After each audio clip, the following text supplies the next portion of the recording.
से। अब बात करते हैं हम, प्रश्नावली 5 हो गई, अब 7 की बात करते हैं, जो आपकी कौन सी है, कोऑर्डिनेट ज्योमेट्री, निर्देशांक ज्यामिति।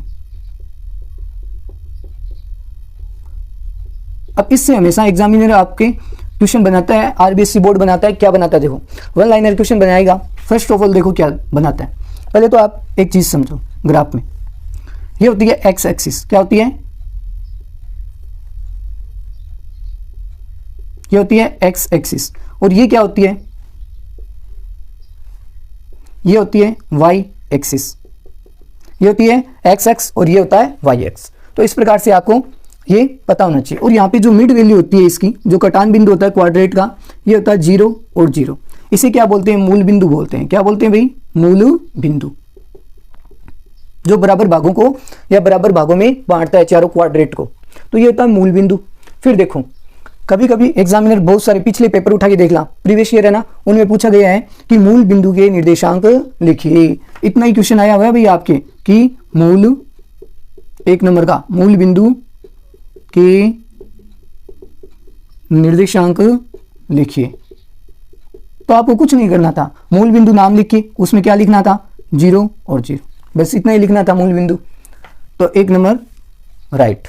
फिर देखो क्या पूछा जाता है कि भाई जो x का मान होता है उसे क्या कहते हैं और y के मान को क्या कहते हैं। यदि आपको मान लो ये दे दे 5 और 3, और इसमें से आपको बोले कि बिंदु A में भुज और कोटि बताइए। भुज किसे कहते हैं, कोटि किसे कहते हैं। तो देखो जो x की वैल्यू होती है उसे कहते हैं भुज, क्या कहते हैं, भुज, x की वैल्यू को भुज कहते हैं। जबकि जो y की वैल्यू होती है उसे कहते हैं कोटि, क्या कहते हैं, कोटि। अब देखो कैसे याद करोगे, y लाइन क्या होती है, ऊपर, तो कोटि और चोटी। चोटी क्या होती है, ऊपरी तो होती है, जो जितनी पहाड़ियों की चोटी होती है वो ऊपर होती है, तो कोटि और चोटी, इस प्रकार याद रख सकते हो। और भुज का मतलब क्या होता है, सांप होता है, भुजंग पर्यायवाची होता है। तो भुजंग क्या है, रेंगता है, तो कहाँ पे, धरातल पे। तो एक्स एक्सिस किस प्रकार होती है, क्षैतिज, तो भुज हो जाएगा एक्स। तो भुज और कोटि, इतना सरल क्वेश्चन आया हुआ है कि भुज और कोटि किसे कहते हैं। तो भुज इसमें क्या होगा, 5, भुज क्या होगा 5, और कोटि क्या होगा, इसमें कोटि दिया हुआ है 3। तो भुज और कोटि पूछे, यदि इतना ही पूछे कि भुज और कोटि बताओ, दूसरा क्वेश्चन क्या बनेगा, भुज एवं कोटि किसे कहते हैं, किसे कहते हैं। तो देखो ऐसे लिखना था x और y, आपको इतना ही लिखना था x भुज और y कोटि। इस प्रकार से आपका एक क्वेश्चन राइट। इस प्रकार से 2 क्वेश्चन आए हुए हैं प्रीवियस ईयर में। अब चलते हैं दूरी सूत्र पे। कभी कभी वो दूरी सूत्र पूछेगा, कभी कभी 2 बिंदु देके उनके बीच की दूरी ज्ञात करना देगा।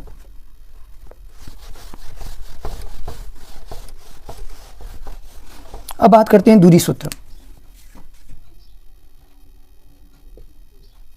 दूरी सूत्र, डिस्टेंस फॉर्मूला या फॉर्मूला ऑफ डिस्टेंस।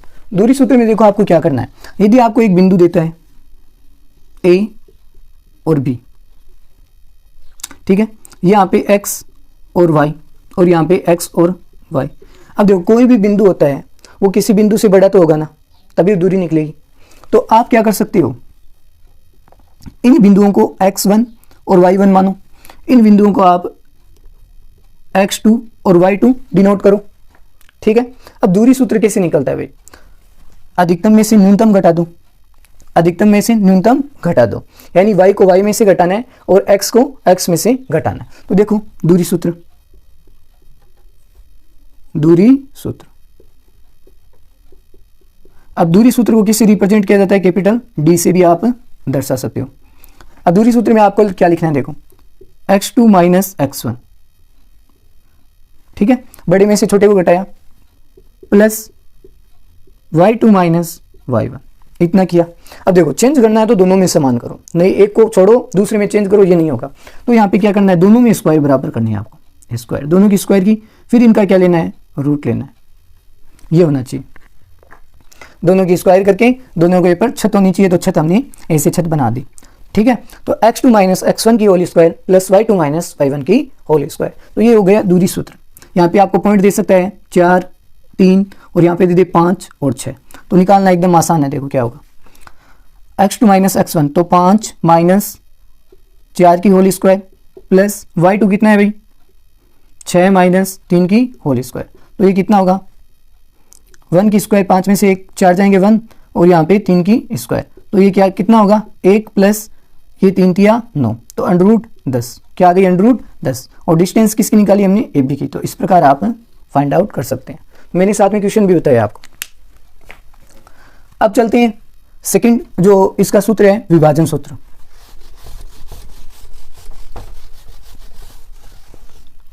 फिर करेंगे हम छोटी सी रिवीजन, 5 मिनट में पूरे को साफ कर देंगे। फिर देखो विभाजन सूत्र, विभाजन सूत्र, विभाजन सूत्र में देखो बहुत आसान है बनाना। अगर पेपर में भूल भी जाते हो तो इसे बना सकते हो आप। अभी हमने बताया था कि भाई एक लाइन है, ठीक है, ये बिंदु क्या है ए और ये बिंदु क्या है बी। ये बिंदु के निर्देशांक है एक्स और वाई, और इधर भी बिंदु के निर्देशांक है एक्स और वाई। ठीक है, इतना समझ में आ रहा है आपके। यहाँ पे x1, ये y1, ये x2 और ये y2। अब विभाजन का मतलब देखो, विभाजन का मतलब समान भागों में बांटना। तो मैंने यहाँ पे क्या किया, समान भागों में बांट दिया इसको। कितने भागों में, समान भागों में बांट दिया।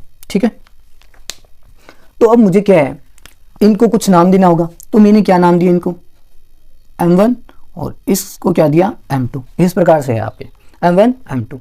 और जो ये मध्य बिंदु है कटान बिंदु, इसको मैंने क्या नाम दिया ओनली x एंड y। और इस बिंदु को दो आप p नाम। मध्य बिंदु p हो गया, x और y, कटान बिंदु x और y हो गई मध्य बिंदु, और ये हो गया a और b। तो देखो यहाँ पे इसको नाम क्या देंगे, मिड वैल्यू, मध्य बिंदु, मध्य बिंदु। अब देखो मैं फॉर्मूला बनाता हूँ।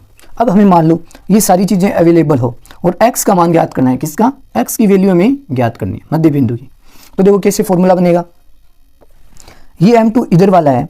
अब देखो हमेशा क्या होता है, पड़ोसी होते हैं वही क्या होते हैं, पास पास एक दूसरे को क्या है इतना प्रेम नहीं करते और आराम से भी नहीं बोलते। तो ये m2 क्या है, इधर वालों से तो क्या रखेगा, दोस्ती रखेगा, लेकिन ये m1 है इधर वालों से नहीं रखेगा, इधर वालों से ज़्यादा रखेगा, तो अपोजिट होगा। तो m2 को आपको इनसे गुणा करना है। तो देखो m2 x1 प्लस किसका निकाल रहे हैं, x1 का, तो x होगा पूरे में।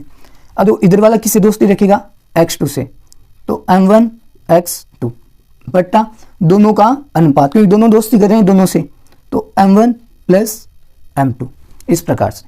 अब विभाजन सूत्र में क्या है, y का मान ज्ञात करना है। तो y के लिए आपको क्या करना होगा, मध्य बिंदु y है। तो देखो वापस वही बात, ये m1 है तो किससे दोस्ती रखेगा, अपोजिट से। किससे दोस्ती रखेगा, m1 y2 plus m2 y1 बट्टा m1 प्लस m2। तो ये दोनों आपके विभाजन सूत्र हो गए। तो भाई ये बात तो चलती है, सार्वभौमिक सत्य, यूनिवर्सल ट्रूथ, जो चीज़ हमारे पास होती है हम उसकी कदर नहीं करते हैं। ठीक है, तो हमेशा क्या है, विपरीत दिशा में चलती है चीज़ें। क्या चलती है, विपरीत दिशा में चीज़ें चलती है। तो हम क्या करेंगे, अब आगे और भी फॉर्मूले हैं। एक मध्य बिंदु ज्ञात करने का फॉर्मूला होता है, वो कैसे ज्ञात करेंगे, देखो ये आपको समझ में आया है ना। अब आगे चलते हैं मध्य बिंदु। नहीं, यहाँ पे देखो मैं बता देता हूँ आपको, ये विभाजन सूत्र हो गया मध्य बिंदु। ये भी काफ़ी बार पूछा जाता है कि मध्य बिंदु, यदि आपको दो बिंदु दिए हुए हैं तो मध्य बिंदु कैसे ज्ञात किए जाते हैं।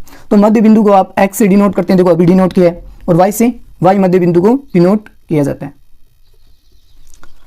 तो आपको कुछ नहीं करना है। देखो ये बिंदु हो गई दो, मान लो कोई दो बिंदु दे दे इसे, ये x1 और ये y1, और इधर बिंदु क्या होगा x2 और y2, और ये मध्य बिंदु ज्ञात करने हैं आपको x और y। तो देखो कुछ नहीं करना है, दोनों को जोड़ देना है, x1 प्लस x2 बट्टा 2, और इधर भी क्या करना है y1 प्लस y2 बट्टा 2।